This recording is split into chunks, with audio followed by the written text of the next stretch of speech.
Hello. Hi, great Hi-Zack. Why is it a thing, and why do I have it? Now to answer your first question, I don't fucking know. And as for the second question, I don't fucking know. Well, that's not entirely true. I just wanted a last experience of a model kit before I went off for a few days. But from what I know about this mobile suit is that this particular mobile suit came from the show Mobile Suit Gundam Zeta. Or Mobile Suit Zeta Gundam. I already started recording and I already messed it up. The painting, non-existent, and the sculpting, is actually really good. Now this is a Gundam plastic model kit, which means you have to build it and paint it if you're into this sort of hobby like I am. And I would know because I had a whole collection of model kits that I had to build myself. But that's a topic for another day. But what I know about the Hi-Zack is that this is sort of like a redesign of the Zaku that we all know and love. And comparing the Zakus with the Hi-Zack side by side, you can see that the difference is that he has a different chest, these lines on his head, a different shoulder pad, these little jet thrusters on his legs, a different jetpack, and all these little tubings that you see throughout his body. So remember in that one Jobby the Hung review where he said there have been some variations of the Saku design, some more extreme than others? Well, I can safely say that the Hi-Zack is one of the extremes. For better or for worse. Now don't get me wrong, I happen to grown to like this particular design for the Zaku. Even though this is a clearly different Zaku with a different name and different jets, you get it. But I think the coloring looks a little too off for a Zaku mold. If I were to give it my all and give it the Zaku paint job, then it would just feel like the classic Zaku to me.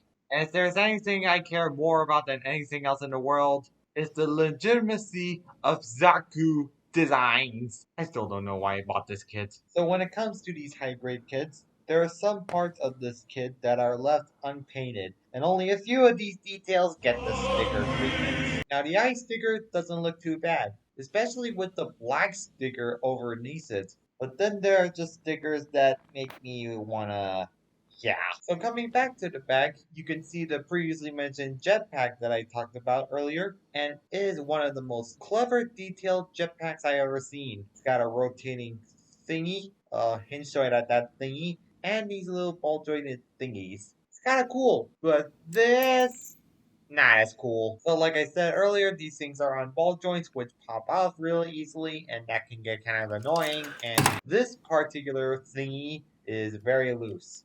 I don't know why. So these little parts all over the jetpacks, it allows you to pose and display them in however you want. So let's move away from the jetpack and go to the arms. Because as you can see, there's a little hole in them. And that allows you to plug in this nicely looking shield, which has the little star thing that is not painted whatsoever. I know people have their issues with stickers, but of all the stickers that came with this kit, couldn't you have included a star sticker to place on there? Ah well, it's disappointing. But with that plugged in, you can pose the shield however way you like, so he can protect himself from the enemies he's going up against. As for other weapons, you get this little Zaku machine gun, which is a really nice redesign compared to the original. Even a little magazine is removable on this gun. That's pretty cool. You also get a trigger figure hand to go right into the gun, and that's pretty much it. Honestly, for a model kit that's supposed to be a redesign of a Zaku, could it have also come with a little bazooka or a He-Honk these guys are known for?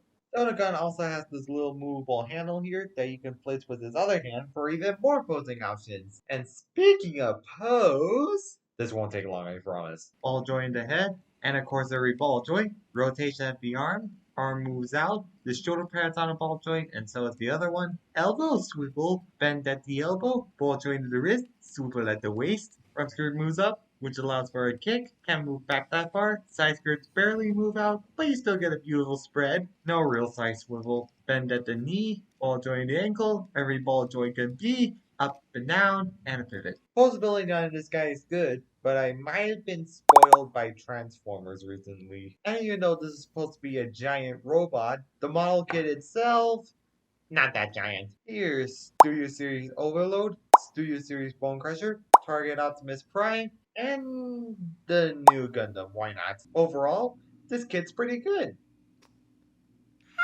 Now, I don't think I would call this kit amazing, because the thing about this particular redesign for Zaku, it's kinda tacked on. It's like the idea of it is to have a rebuilt Zaku, but they wanted to spice things up a bit to keep it from being a glorified copycat. But overall, I would say it's a really good model kit with too many pipes for Zaku and limited accessories. So get this kit if you're a hardcore Zeta Gundam fan, I got it right this time, or if you're just into this Gunpla hobby like I am.